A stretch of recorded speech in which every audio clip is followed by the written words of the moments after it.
next up we are learning about stitch length. The stitch length that works with your straight stitches.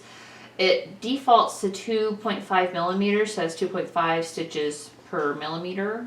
Is that right? Or stitch every 2.5 millimeters? Probably a stitch every 2.5 millimeters. I think that's right. Stitch every 2.5 millimeters. Yes, that has to be right because you can lower that and you'll get less stitches or more.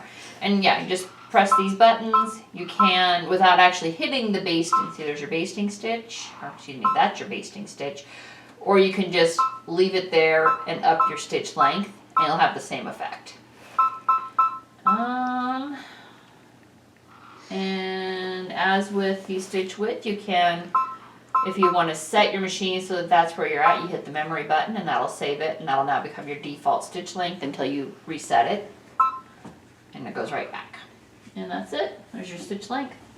And I'll actually show you what that looks like. Let's see here. So right now we're at 2.5.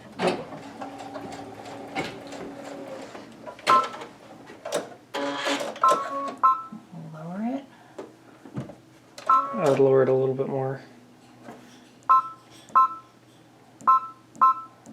There you go.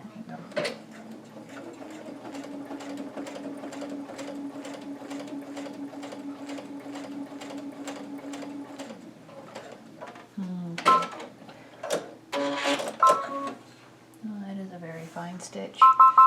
We're going to go all the way up to like, there you go, that's like a full firm basting stitch there.